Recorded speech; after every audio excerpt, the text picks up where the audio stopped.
This is the reality of what our children are being exposed to, and they don't even have the concept to decode and understand it. But haven't we seen this particular image before? The pyramid and the all-seeing eye? Reminds me of the eye of the New World Order.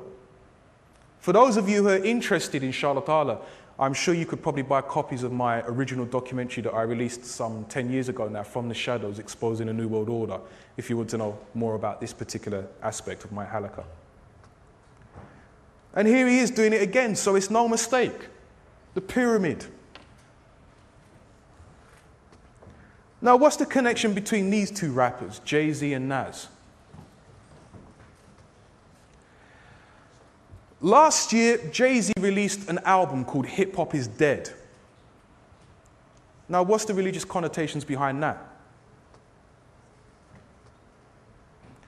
Nas calls himself God's son. Now, on December 22nd, 2006, Nas gave a concert in New York City. Now, December 22nd is also the day in the ancient world that the sun god, S-U-N, was said to have died and was resurrected 3 days later on the 25th of December.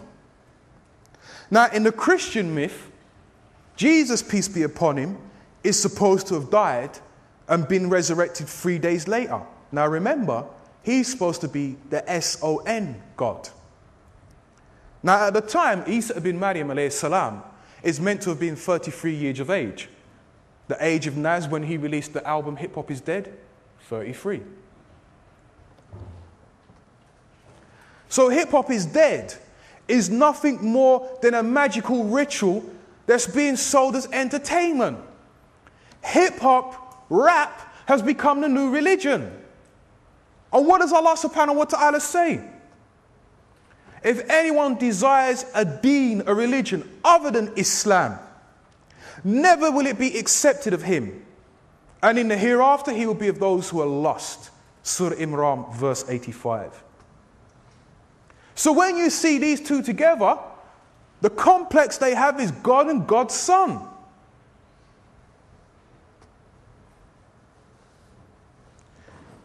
And these guys here, Bone Thugs and Harmony, what's the significance behind them?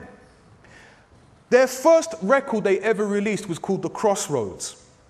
If you want to understand the significance behind that record, you have to know about this particular individual, Robert Johnson. In the 1920s, Robert Johnson was the most popular guitarist in America, blues singer. And legend has it that to become a popular guitarist, he went to the crossroads and sold his soul to Shaitan. So when you see in the record by Bone Thugs and Harmony, Crossroads, they're talking about going and selling their ruh to Shaitan. But you don't have to do that to Crossroads. You don't have to go to the Crossroads and do that. Just forget Islam and that's enough for you. Now, how much is hip-hop? Today, hip-hop is probably the biggest generating music industry on the face of the planet Earth today.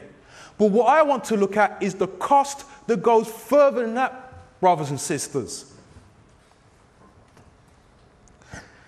Sierra Leone is a small country in West Africa whose main export is diamonds. Sierra Leone is one of the biggest diamond exporters on the face of the planet Earth today. And maybe many of you saw the film that came out quite recently, Blood Diamond, with Leonardo DiCaprio.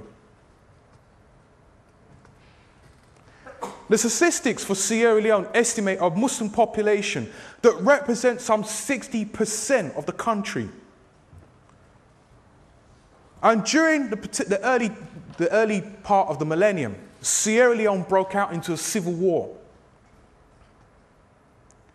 And as I say, Sierra Leone is one of the biggest diamond producers. And we see the rappers. It's all about the bling bling. It's all about the ice on your wrist, catching the frostbite, because you're so chill. To pay for the civil war and to buy weapons, government and rebel forces made people work in the diamond mines to sell to large companies like De Beers, the biggest diamond seller in the world. Those that wouldn't were punished. How were they punished? Once again, I just want to warn those with small children, may want to turn them away from the screen, inshallah, brothers and sisters. Those that wouldn't work in the diamond mines had their hands, arms, and legs cut off. So when we're talking about a price of hip-hop, this is the price of hip-hop. Muslims mutilated, massacred, all so that diamonds could be sold on the open market and bought by rappers and other people. There's an old saying, it says it cost an arm and a leg. So I wonder,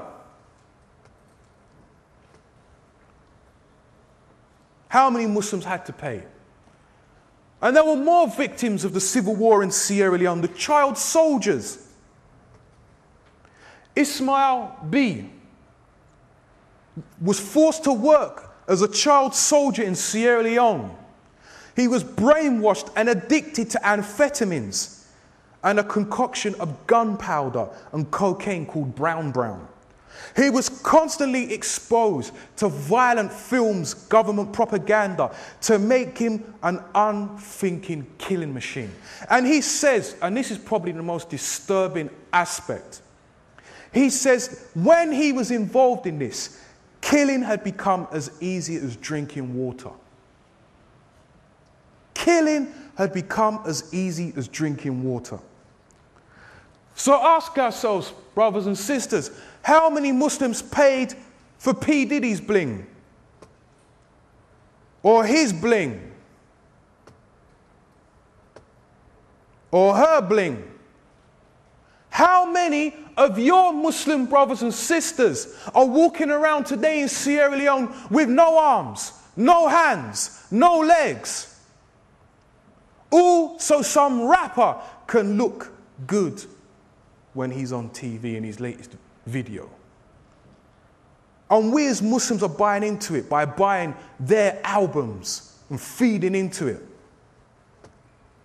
And we should remember, brothers and sisters, that the Rasul sallallahu alayhi wa said that this ummah is like a body. When one part feels pain, it all feels pain. So we should all be feeling for the brothers and sisters in Sierra Leone who are walking today mutilated, perhaps because of our actions, because we fed into the culture. Music television, or as I call it, Matrix television. The rapper Ja Rule appeared on a program called MTV's Cribs, showing off his mansion. Except there was one problem. It wasn't his house. According to the Miami Herald, he rented the house from the real lady owner so he could show it off on television, pretending it was his house. Jay-Z himself was asked about the amount of money that rappers make, and he said there only are about 10 or 20 rappers that are consecutively making money after album. So young brothers, many of you out there may be thinking you can spit the lyrics and lay down some tracks. You ain't ever gonna make it into the big times. Why? Because you may want to talk about the halal. They won't want you talking about the halal. I know brothers that have been rapping for 20 years, some of them, and they still haven't made it into the big time. And one of the aspects that the rappers talk about is the selling of the drugs in their lyrics, of how they use it to make money. And there was a very interesting book that was released in 1998. It was entitled Dark Alliance by Gary Webb. And he exposed that during the Contra War in Nicaragua, the CIA had been flying in plane loads of cocaine to America, allowing it to be turned into crack and to be sold in the black community. The reason? To stop the rise of the black oppressed in America by keeping them on drugs and gang fighting, and not revolution and justice, as Al-Hajj Malik Shabazz, rahimahullah, spoke about.